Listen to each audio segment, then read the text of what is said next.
A news flash for socialists that think they have somehow taken the upper hand in the race to the 2022 midterm elections. The news flash is this: you have not. You know, you can look back at many previous presidents that thought they had made big strides to move their agenda forward, had secured the support of the American people, and in the end, the midterms belonged to the opposition party. I mean, Barack Obama jammed through Obamacare and a host of other big-ticket items and still lost 63 seats in the House and 3 seats in the Senate in his first midterms. Donald Trump brought tax relief and a border wall, still lost the House by a wide margin in the midterms.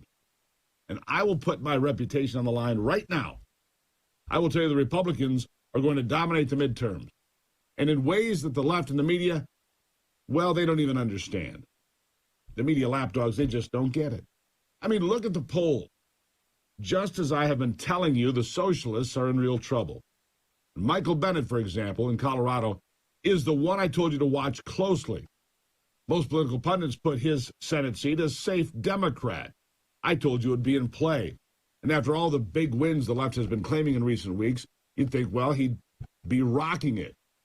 Well, a brand new poll has Bennet with a lead of just 5 points, and he does not have 50% support. That, according to the poll that I trust, that being Trafalgar. And he didn't even break 50%, and that's a big danger sign for him. By the way, check the calendar. It's August, which means he's in real trouble, real danger of losing that seat to the Republicans, just like I told you for a year. It's not a lock by any means, but it's an important indication that the Democrats' strength, not what they think it is. And if Bennet can only muster a 5-point lead in Colorado, an incumbent Democrat senator in a state that leans left, then the GOP is in far better shape to capture seats in New Hampshire, Arizona, Nevada, and Georgia, among others. And before you get too worried about Pennsylvania and Wisconsin, let me remind you of some things and be clear. The last time Ron Johnson was up for election, 2016, we were told he was going to get creamed by the former Senator Russ Feingold. He was going to get creamed in 2016. All the polls said so. One poll had him up by 1 point, and it wasn't even a Trafalgar poll. Yet he won by 3 points going away. Wasn't even particularly close. We were also told Democrats would easily take the Pennsylvania Senate seat 6 years ago. And yet, somehow, Pat Toomey cruised to an easy re-election. In fact, all over the country, Iowa, Maine, Florida, a host of other states, not only were the polls wrong, they were spectacularly wrong. Republicans won and won again. So my takeaway as we head toward the Labor Day weekend is the GOP is in far better shape than the glazed-eyed sycophants of communism in the newsrooms of MSNBC, Axios, Politico, and Nate Silver's 538 even understand. They're not looking at the data with any discerning and valuable reflection. They're looking at reporting what they hope will happen, what they want to have happen. In the end, I stand by my prediction, which have been far more accurate over the last 5 election cycles, than Nate Silver and the rest of the really smart people inside the Beltway. Who wins? I do. Every time. And maybe that really is the point. I don't live inside the cesspool of Washington. And therefore, maybe I have a better view of the rest of the country that cares more about their jobs, their paychecks, and their freedom than these far-left network fools across the country. And make no mistake, when it all settles down, it really is about inflation and the economy, stupid. It's not going to undergo some miracle before November 8th either. It's not. This is where we are. This is who we are, America.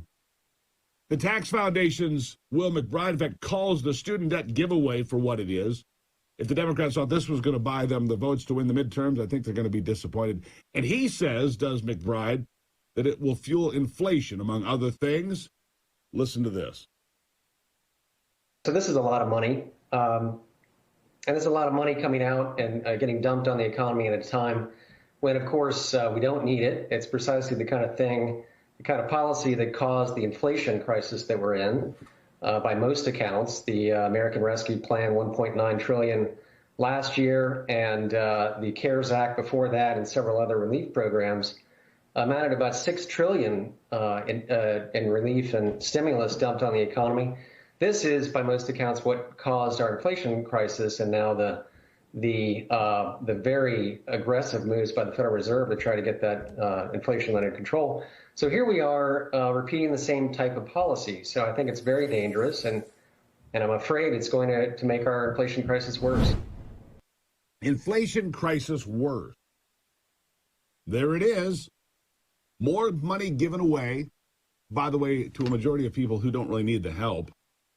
And even if they did, listen, are we going to give money away to people who have trouble on their car loans or their mortgages? What's next, I say? Susan Rice, top advisor for Joe Biden, also to Barack Obama. She's unable to answer any easy questions about the hundreds of billions of dollars that are going to be saddled on the American taxpayers as a result of this deal. Listen, there are no answers from these people. Here she is. How much will this cost? How much will Americans have to pay on this price tag overall? Well, that remains to be determined, and it will be a function of what percentage of eligible borrowers actually take up this opportunity. $300 billion? We'll see when they take up the opportunity. We'll be able to give you a much better sense but are of that. Numbers ballpark at this point? I think it depends on the numbers. Like, unfortunately, and we're here to encourage as many people to take it up as possible. If 43 million borrowers take it up, that'll be different than if 50% of those 43 million take it up. If it is more. Now, one more little bit of comment. Here's a simple question. If you cannot define what paid for means, how can you say something is paid for? It's a simple question, right? If you can't define what paid for even means, how do you say something's paid for? Oh, Karine, take it away. If you don't know how much it's going to cost, how can you guarantee that it's going to be paid for, even if you're defining paid for in a way that some of us have questions about? Look, I think what I can tell you is that we have done the work to make sure that this is done in a fiscal responsible way, in a balanced way. And no answers. How about word salad? You'll have some dressing with that? Nice work, Karine. I've got so much more to cover here today. It's been a big week. Again, lots to cover. But what I have for you is good news, because it's stevegruber.com. It's stevegruber.com. The emails work again. Yay. Which means you can contact me. We had a little difficulty there for a while fixing it as we were retooling the website. But stevegruber.com. Send me a note. I can use it here on the air. Plus, you can find a copy of my brand new book, America in Her Own Words, Volume 1. Selected passages. I'll be right back.